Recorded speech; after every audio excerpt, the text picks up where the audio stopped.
Season 2, Episode 8 of Are You Afraid of the Dark? The Tale of the Whispering Walls. A story told by the terrible, the edgy Betty Ann, who starts the episode wearing this Grim Fandango mask. We've dealt with her stories before. You know what you're going to get. These are going to be scary. These are going to be edgy. These are going to be bloody. Well, they don't really show blood, but they're certainly the more horror-themed episodes. Betty Ann did Tale of Laughing in the Dark, Tale of the Nightly Neighbors, Tale of the 13th Floor, and she's going to be with us in this series for many, many seasons. She does a total of 12 episodes.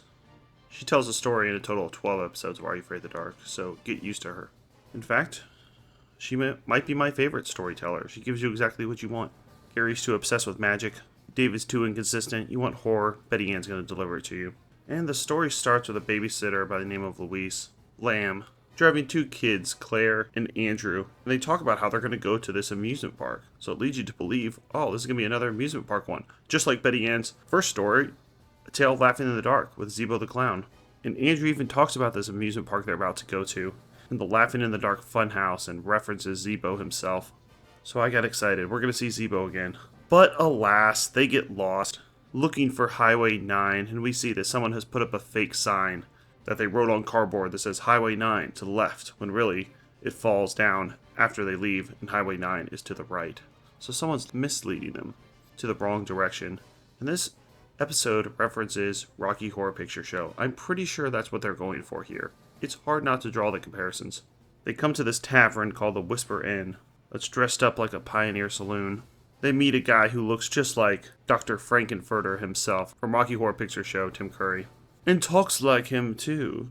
Are they going to do the time warp? Strayed quite far, but I know a shortcut. Take the dirt road outside. Actually, no, they don't do the time warp. He points them in the direction of another house. And I like how this episode is moving along. You don't know where it's going since they first start talking about a theme park. But they don't go to a theme park. They then go to this Whisper Inn. You go, okay, obviously they're going to stay at the Whisper Inn. There's a ghost. No, they don't stay at the Whisper Inn. He then points them in the direction of another house that looks, once again, just like the house from Rocky Horror Picture Show. I'm probably the first one to ever say this, but I'm seeing what DJ McHale is going for. Of course, he was the writer and director of this episode. Seems like he was involved in most of the Are You Afraid of the Dark episodes, and he also has a co-writer, Allison Benjamin, who, looking at Allison's IMDb, is like a blast from the past. Series that I want to cover on this show. She wrote an episode of The Hitchhiker, Beyond Reality, RoboCop. I didn't even know there was a RoboCop series in the 90s. Outer Limits, Forever Night, and The Lost World. They come to this Victorian era house, and their car begins to start having trouble, just like, okay, I'm not going to say it again, Rocky Horror Picture Show. And they start knocking on the door, but instead of being greeted by anyone, they're allowed in. You see, this whole place is taken up by ghosts.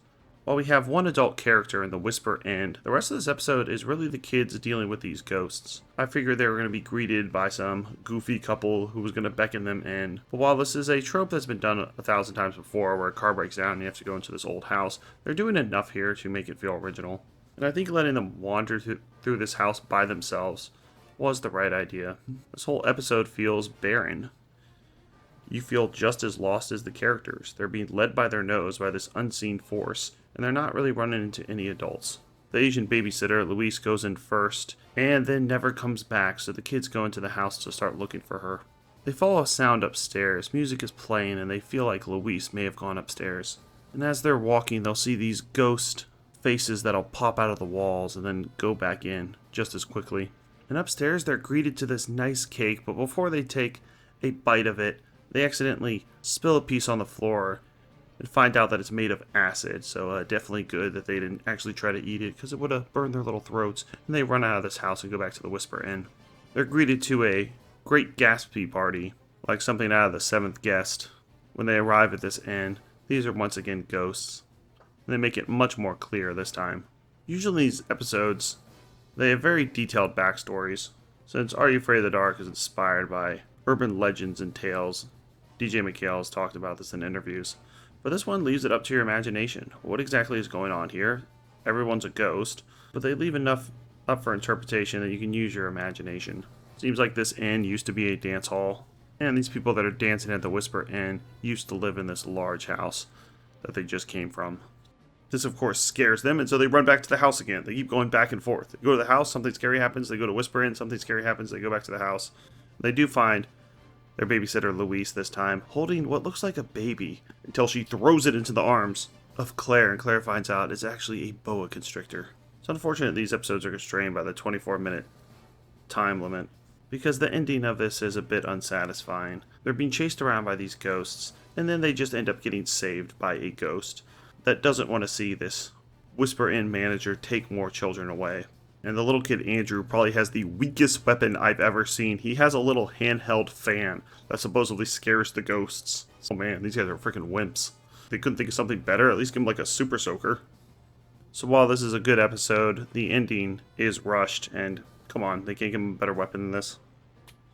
I think I'm going to give Whispering Walls a 6 out of 10. It's almost a 7. And I don't think endings are all that important, as long as the journey getting to the ending is fun, and this one definitely is. And the scene with Louise and the baby was genuinely frightening. I think they're hinting at something like Rosemary's Baby, since you could tell she's not actually holding a baby, and the kids are looking at it horrified, but you as the viewer can't exactly see what it is, leading you to believe it's a demon baby. But no, it's actually a snake the entire time. It looks like they actually used a real snake in this episode when she throws it on the floor. The girl who played the babysitter, Louise, was played by Vivian Liu, who did a really good job, but was only in a couple things. She was the producer of Anna's Eve, the secretary in Twin Daggers. These kid actors just sometimes don't last. And some fun facts. Of course, Zebo the Clown was mentioned, that we saw in the episode Tale Left in the Dark. This name's the other times he's been mentioned. The Tale of Lonely Ghost, we covered that one. And the Tale of the Crimson Clown, we haven't gotten there yet. And at the bottom, according to DJ McHale, upstairs corridor was inspired by Beauty and the Beast. I didn't catch that, but the set design was very lavish. Are You Afraid of the Dark episodes don't have too many written reviews. People do review them on YouTube, like me. But for some reason, series like Tales from the Dark Side have way more written reviews than Are You Afraid of the Dark. I don't get it. However, I did find one, and it is quite unhinged. This person gives it a 7 out of 10, but seems to hate it the entire time. But let's go over it. Let's see if this crazy person makes any good points. Now he's a ghost creep. Two annoying siblings have to save their babysitter after she's transformed into a decorative wall plaque by an evil, soul-collecting ghost lord. Well, that is quite a catchy title. The ghosts tend to come out of the walls with these picture frames. As soon as the tale begins, and it shows the kid with the red sweater and stupid haircut, I found him to be so instantaneously annoying. His little face is so bratty. Neither of the kids are particularly likable or interesting, though. This person gave it a 7 out of 10, by the way. As brother and sister teams on this show go, they're very weak. They don't have any defining characteristics. They were okay. Usually they're like, hey, I'm a kid and I like playing baseball. The girl's like, really? I like dancing. But here you learn basically nothing about them. You can tell it's the 90s by how the youthful Asian babysitter spontaneously spouts out a little fortune cookie wisdom. Fuck. A little fortune... Probably should have proofread this one. A little fortune cookie wisdom in the first scene. Roger Hidgen was a real hoot, and certainly stole the show as Master Raymond, a wildly eccentric and delightfully weird, sinister spirit who rules over the other ghosts who only appear every leap year full moon. Yeah, they do mention a full moon, and interestingly, the next episode is actually about full moon, about some kids that think that their neighbors are werewolves. So I feel like they did that intentionally leading into the next episode, because the full moon doesn't have really anything to do with this. He can make his creepy mug appear just about anywhere. And who dresses with a snappy gothic flair? I guess ghosts? In his appearance, at least the actor is strikingly similar, too. It feels like he's channeling Tim Curry. I got that, too. In Rocky Horror, to be exact. His particular fatal weakness to gust of wind was so lame. I pointed that out. The kid has a little fan. It's ridiculous. By that logic, all the kids had to do the whole time was breathe heavily on him. I like how it's another ghost that saves the day in the end because the girl just looks like her own lost daughter. This person is really snappy. Why am I getting like written by like a angry 17-year-old girl vibe? But that's a review. Next up is season 2, episode 9, The Tale of the Full Moon. A werewolf story? Those are always my favorite. And check out our playlist for the other series that we've covered: The Twilight Zone, of course, Are You Afraid of the Dark, Black Mirror, Mystery Science Theater 3000, Tales from the Dark Side, Monsters, Fear Itself, Cowboy Bebop, and Pet Shop of Horrors. Thanks a lot.